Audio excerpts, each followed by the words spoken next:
I posted the clip of Jim Norton responding to Opie calling him a pussy.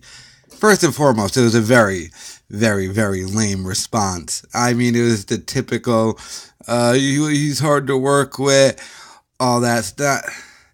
And the fact that he didn't even do it on Twitter, he went on some show no one would have heard of unless I posted the clip of it. But go check out that show. I've got more views, but somehow that's a whole other thing I get into that annoys me. But, so not only was the response lame, he lied in the response. So now Jimmy is doing revisionist history. He's now claiming that they weren't plotting against Opie to take over his show.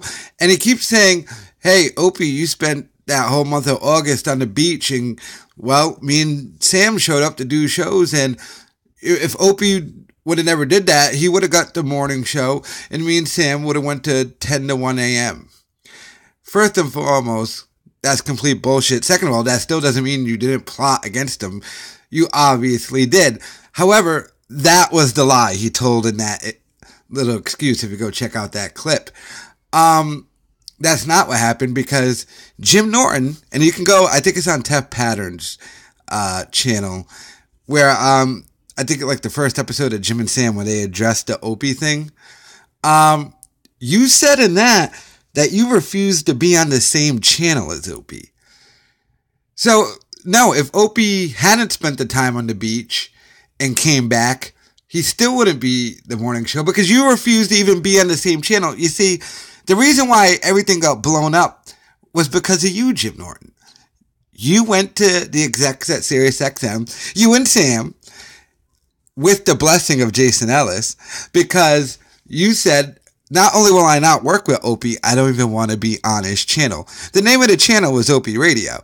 So don't let the worm pretend that, oh no, I mean, me and Sam would have just moved that 10 to 1. No, you wouldn't, because you said I refused to be on his channel.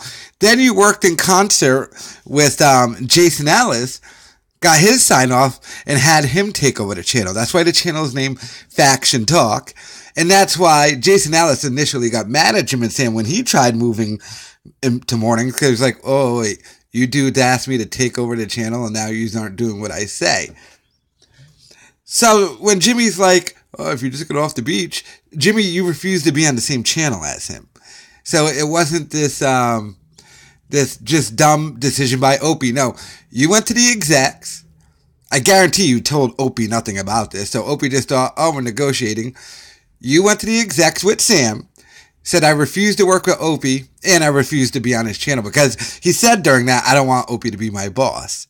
So that when he's like, oh, Opie just spent time, no, had nothing to do with Opie. Opie could have came back first day, and because you pulled the power move, you got him to stay on that channel, but it was no longer his channel. So just another lie. The worm has definitely turned. It turned on Opie. Now all I think is fucking William Dafoe in Platoon every time I hear the worm is turned. Just like Opie's Charlie Sheen.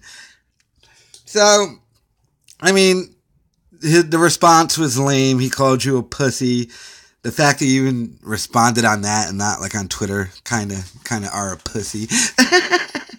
But the lying. That's the thing that caught my ear during that whole thing. Just the simple lie. Like, we weren't yes, you were. Shut the fuck up. No, you weren't. Of course you were.